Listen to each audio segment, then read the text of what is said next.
बिस्मिल्लाहिर्रहमानिर्रहीम। रब्बिश रह ली सदरी व यस्सिर ली अमरी वहलुल उक़दतम मिन लिसानी यफ़क़हू क़ौली। या मुक़ल्लिबल क़ुलूब सब्बित क़ल्बी अला दीनिक। अस्सलामु अलैकुम व रहमतुल्लाहि व बरकातुहू। मैं उम्मीद करती हूँ आप सब खैर आफ़ियत से होंगे इंशाअल्लाह। आज का हमारा टॉपिक है कि ये जानना कि अल्लाह ताला ने इंसान के लिए कितने आलिम मुकर्रर किए हैं, यानी कि इंसान को अल्लाह ताला ने कितने मुख्तलिफ अदवार से गुजारना है या कितने मुख्तलिफ दौर से वो गुज़रता है। इंसान को अल्लाह ताला ने 4 आलिम के लिए स्पेसिफ़िक किया है। पहला आलिम अरवाह।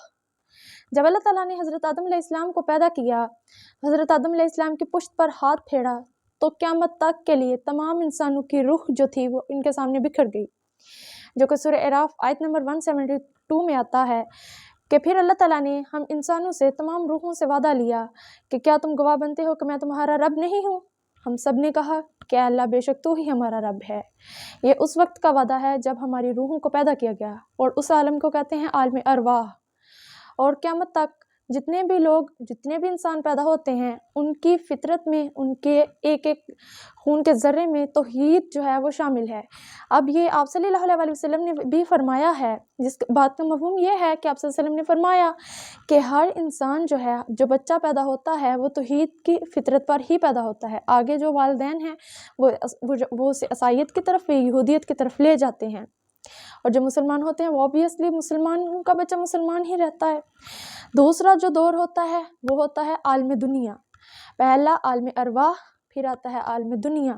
जब इंसान की रूह को जिस्मानी शक्ल मिल जाती है तो वो उसका दुनिया का दौर शुरू हो जाता है, जिसमें अल्लाह ताला ने हमें इख्तियार दिया होता है। हमारे सामने सही और गलत दोनों रास्ते मौजूद होते हैं और किसके ऊपर चलना है ये हमारे इख्तियार में है। तीसरा दौर आलम बरज़ख।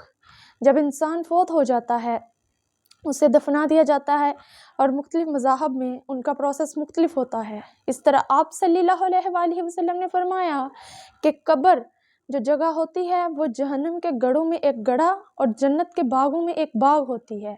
ये इंसान के अमाल के ऊपर डिपेंड है कि वो जगह वो इंसान के लिए कैसी होती है, जो क़यामत तक इंसान वहाँ पे रहता है। और लास्ट वाला जो होता है नंबर 4 पर, उसे कहते हैं आलम आखिरत, जो कि रोज़े महशर इंसान फिर उठेंगे और अपने नाम अमाल के बारे में जानेंगे। जो कुछ हमने इस दुनिया में बोया, आखिरत वाले दिन हमें उसका फल मिलेगा। अल्लाह ताला से दुआ है कि अल्लाह ताला हमें अपनी आखिरत संवारने की तौफीक अता फरमाए और दुनिया आखिरत में हमारे लिए खैर व भलाई अता फरमाए। आमीन। वमा अलैना इल्लल बलागुल मुबीन। अस्सलामु अलैकुम व रहमतुल्लाहि व बरकातुहू।